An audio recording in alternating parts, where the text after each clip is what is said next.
what is going on? It's me, Captain Vibes. Today we are live action. You already know what it is.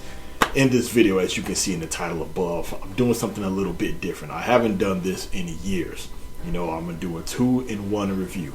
Why? Because episode 34 and 35, they were basically just shot for shot, spot on with the panels in the manga. And there wasn't a lot of things changed. Now, there were a little bit things added, certain angles that were different, but it was more things added to episode 34 versus 36.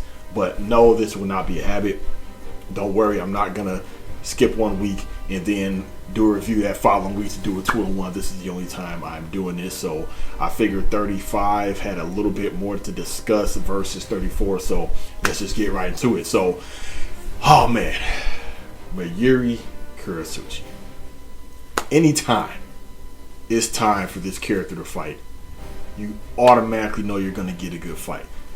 I have yet to see one fight, even in the fillers, that I've seen him partake in, and it was just disappointing. And we all know, yes, this is Kubo's favorite character to draw. I think Kubo, he actually cosplayed as Mayuri, which I thought was pretty funny.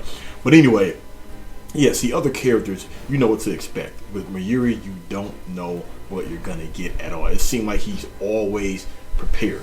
Sort of like Batman. Well, Batman, he has to basically get prepared. It just seems like Mayuri, he stays ready so he doesn't have to get ready. Yeah, he's known for doing his research and everything, but when you see a fight with Kenpachi, yeah, it's going to be good, but you pretty much know how it's going to go. He's going to just stand there, take the hits, tank the enemy, take off his eye patch, lather, rinse, repeat. That's cool. Byakuya, he's going to do some new flashy moves and techniques, give the enemy a lecture about, honor and pride, etc., and he's going to defeat the enemy. But Mayuri, he is the one enemy I love to see his back pushed up against the wall, because the things that he comes up with to overcome his opponents, I love it. Now, obviously, none of this is new to me because, yes, I've seen the whole series. I read the whole manga, but it is a joy to see this animated.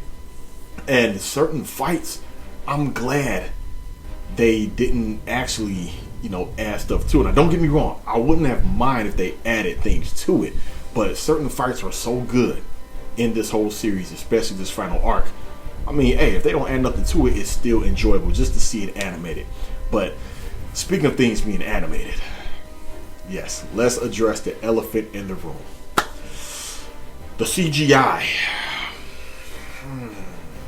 Now see, we all know where I stand with the CGI. It's not needed, but when it's used, it should only be used in certain moments and not for long periods of time. For example, where it worked, where it was Renji fighting Uryu. When Renji was hopping from building to building, that worked.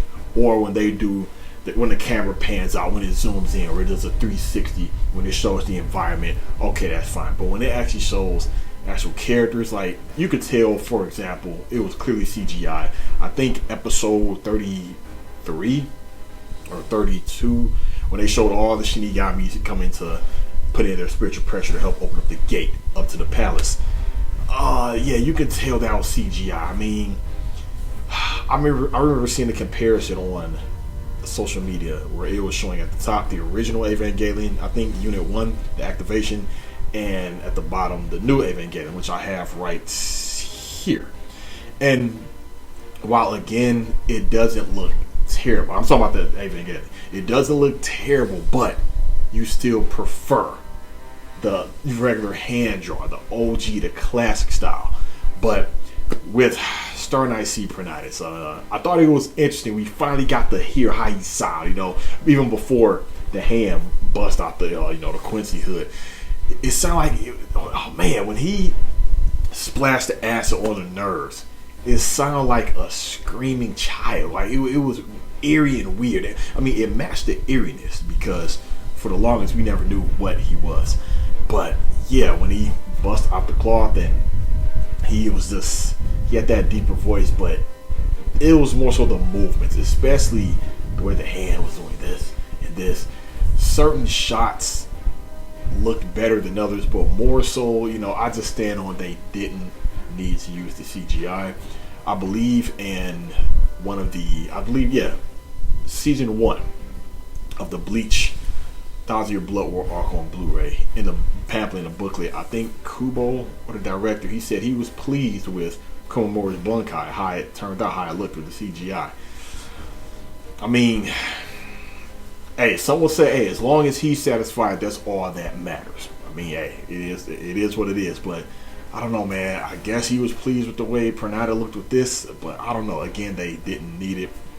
They added a little bit of extra scenes all throughout this episode, but it just wasn't nothing to where I feel like I had to make a full-blown review just solo, because it would have been so quick, like super quick. And I remember the first time reading this in a manga. At this point, I was thinking like, man, moving forward, anything goes with Bleach. I mean, we've seen what happened with Mimi Hagi. That shocked me.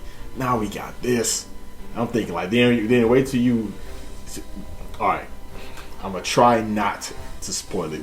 Again, me not trying not to spoil it it's kind of weird to fit with the flow of my review, because I know what's gonna happen, and I know some of you who watch me, you're an anime only watcher, and that has been confirmed. So I'm doing my best out of courtesy to not mess up things for you. But for all the OG fans, who read the manga, you already know what other shockers and revelations are going to happen in terms of the other horseman, a particular horseman, what he really is. But his bankai, Mayuri's bankai,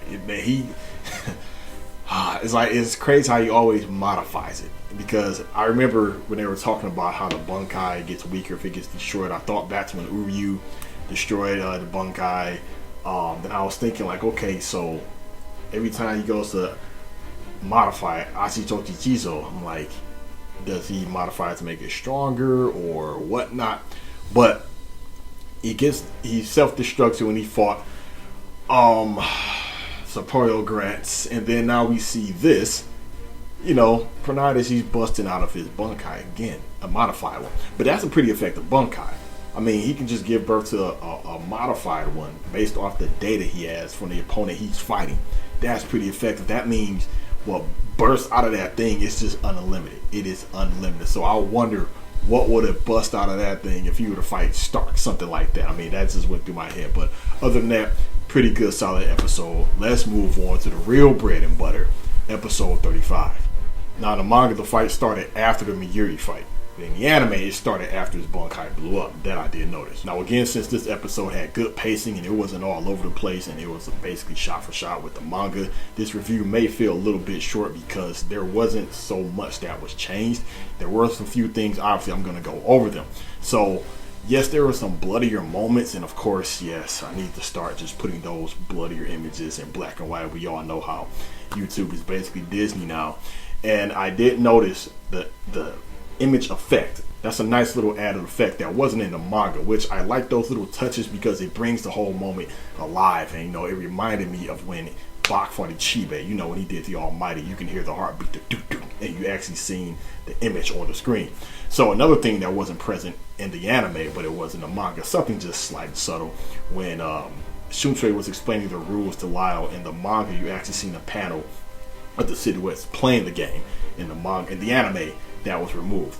And I love the remix version of this track. I forget the name of the track, but this track, you actually heard the original when Shunsi and Ukitake went to fight Old Man Yama. I believe they played the track as well when Ichigo, he was finally pushing Kenpachi back, and he first cut him and then blood went gushing out. That I did notice. That I love how they're remixing these tracks, because again, that's something I didn't even think of ever since the anime came back. I thought it was just going to be completely new tracks, which would have been fine, but I think I like this better because it gives you that nostalgia feeling mixed with the new. Because also think about the way they would show the episode titles in the anime, which I loved. Each number, it was a different design. They kind of got rid of that, but they implemented a new twist on it. We all know how it goes every time they show the name of the title of the episode and the number. It's transitioning with the camera angle or what's actually happening in the moment, and that is a touch I really do like. Also, real quick, let's talk about how Lyle said it's similar to chocolate in glass.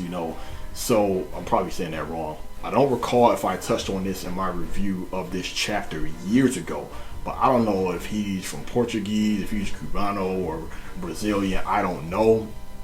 but his nationality, that is a mystery.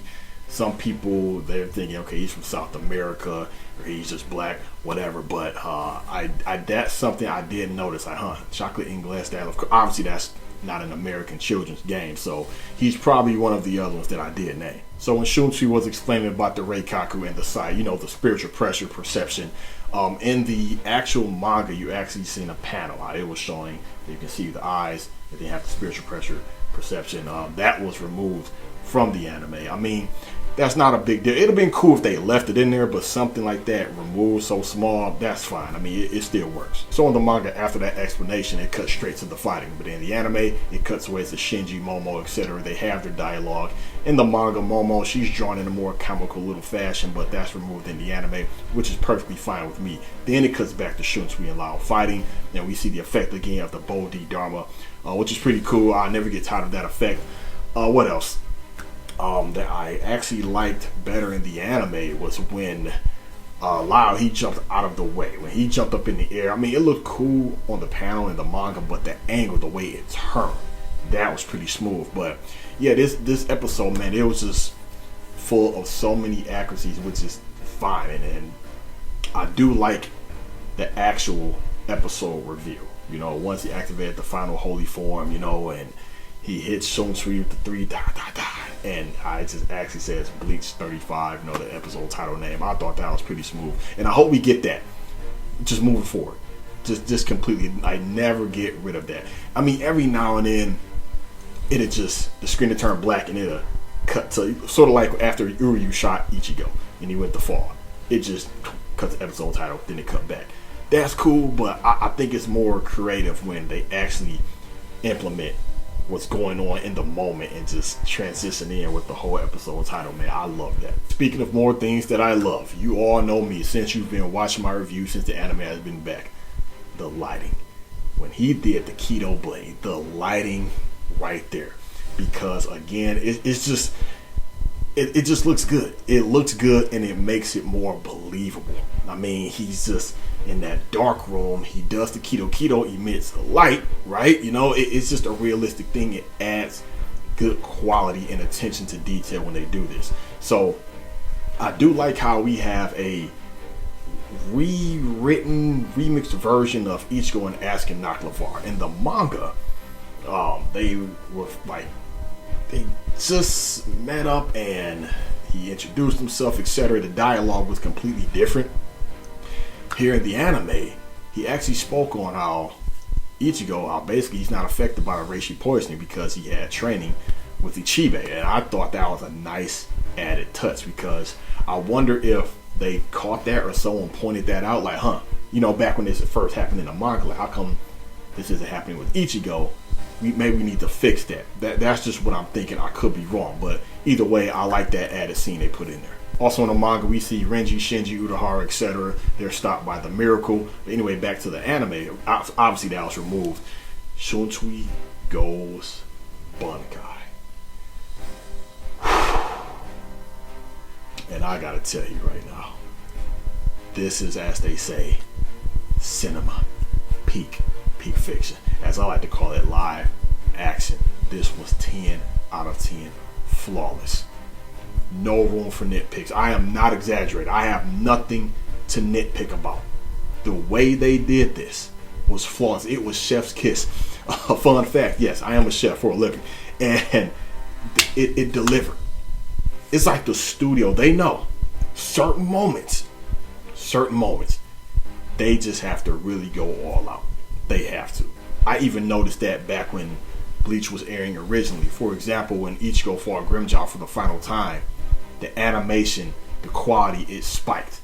Then I noticed that next episode, after he slashed Grimmjow and Grimmjow grabbed the blade and they had their second wind, I noticed the quality sort of went down just a little bit. So even though I love how this anime looks, now that this come back, I love how it all looks. I still can tell where they put more budget, time, and effort into certain moments, which is fine. I mean, it's just, man, there's like, I just knew it. I knew it ever since the anime came back. I knew it was, the moments were going in my head like, yep, This is gonna look 10 out of 10. This is gonna look 10 out of 10. Like, oh man, I was bankai. You know, Ryujin jacket. That right there, flawless. All those extra iconic moments. I'm just thinking about the Horn of Salvation, Urahara's bankai. They nailed it. And I've seen online the image, you know, right here when he goes bankai. People were saying they liked how it looked better in the manga. Like what? In the exact post I seen, it was a colored picture of that image in the manga, and I'm thinking to myself, that's not the actual color. Now we have to see what color it is. See, often at times, and we've seen this for years, people will guess what color something is. If they don't see a color page, or if it's not a description in an interview or whatnot, or from the mangaka, you don't know what color nothing is. You can just guess or assume. So for the one saying, oh, it looked better in the manga, no, I disagree. Yes, this is my reviews are my opinions that the world sees, but I'm letting you know. If you like it better in the manga, I disagree. It looked just as good, if not better, in the anime. I mean, come on now. And the look, the feel, the effect of the actual bankai. Now, in the manga, I believe they show Ganju, Chad, Orihime, Ichigo, and Asuka and Nakamura. They felt the effects of the actual bankai. But in the anime, we see right when Ichigo, he's getting ready to slash Asuka and Nakamura, he stops. He senses it. Asuka and Nakamura sense it. I believe we see Nanao. We see Shinji, Momo. I want to say Rukia. I know they showed Chad or Hime. They showed the whole city area, how it was affected. You're seeing Yodorichi. You're seeing Grimmjow. I like those added effects. Shunsi's bankai is no joke. I really like Stark. I wish he wasn't, you know, so lazy and nonchalant. But if they were in a separate area, you know, just them two, yeah, I think, Stark, he wouldn't have survived this bankai, man. I mean, especially he got taken out by that Shikai. That's, I first seen that, I said, what? The number one, despite this, a Rancor, you know, evolved and upgraded with the Hokyoku from Aizen. That was clearly advanced Lord. It was not in the Sparta. Got taken out by a Shikai, but we all know Shunsi, you know, he is very, very, very powerful. So, hey, I guess it is what it is. So the rest of the bankai fight was shot by shot, man. I just love the way it looked. Act 1, it's kind of, I don't know, man. Am I getting it wrong? It just seems like it's messed up. Like you both, the damage is just inflicted on each other, but you can't die from it. That's Act 1 seems like a waste. But I notice as the acts go all the way up, you know, all the way up to the final act, it gets just more and more intense. I remember the first time I seen Act 2, I was thinking, like, is that a disease he's putting on him? Like, good Lord, I mean, and let me rewind it back a little bit. Yes, it looks good when he goes to his final holy form. I always thought he looked weird, but it was fitting, you know, because I remember on my review of this years ago in the manga, I like that weird look because angelic beings, you know, according to the myths or the scriptures or in the Bible or the lore, whatever you want to call it, they don't necessarily always automatically just look like, you know, humans with feathered bird wings, you know. Yeah, the ones that are sitting at God's throne or all the ones that's just in heaven, yeah, they look pretty weird. It reminds me of Bayonetta. I remember the first time I played Bayonetta, I'm like, okay, I see what they're doing here, you know. When I would see this form that he took, I'm like, okay. And of course, he was the first one to drink box blood. You know, he said I was God's chosen one. It all makes sense. It just makes sense. But I like that touch. You know, Kubo, he's a poet. He does his research. Everything that he inserts inside the Bleach storyline, he knows what he's doing. So I was able to catch that. And then Act 3, getting put up underwater like that, which I think is crazy. And then Act 4, man, when he slit the throat from that thread, I love the look of that. The look, you have that paintbrush look, that filter they have over it, that looked a lot better in the anime, if you ask me. And of course, we guys got to see a Zanpakuto spear, which I thought was cool. They captured that moment perfectly. It's just nothing seemed weird, nothing seemed out of place, and I'm so glad. For the ones who do not know, obviously, yes, the designs of the Zanpakuto spears were done by Kubo himself. those are real. So if you watch the filler arc, the Zanpakuto Rebellion arc, yes, that's how their Zanpakuto spirits look. Rumor has it, I could be wrong, correct me if I'm wrong, that arc was intended to be in the manga. But, if that was actually in the manga, because if you think about it, that whole arc was just about, the family drama between the Kuchikis.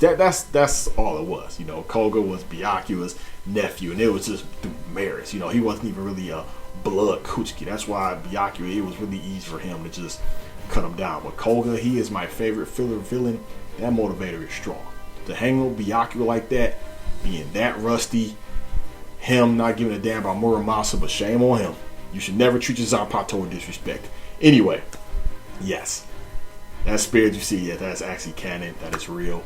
And I thought it was going to end right where all the manga fans, what's going to happen. I thought it was going to end right there, but as soon as he said,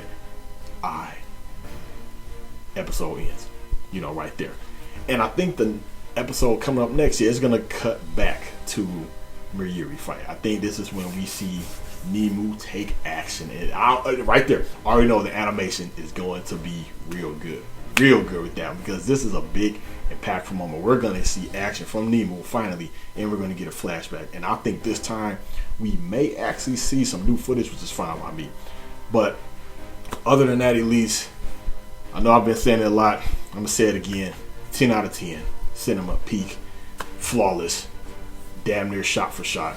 They nailed it. These directors, this studio, they are nailing it with these episodes, man. This bankai, it was just epic to watch. It was beautiful. It was just strong.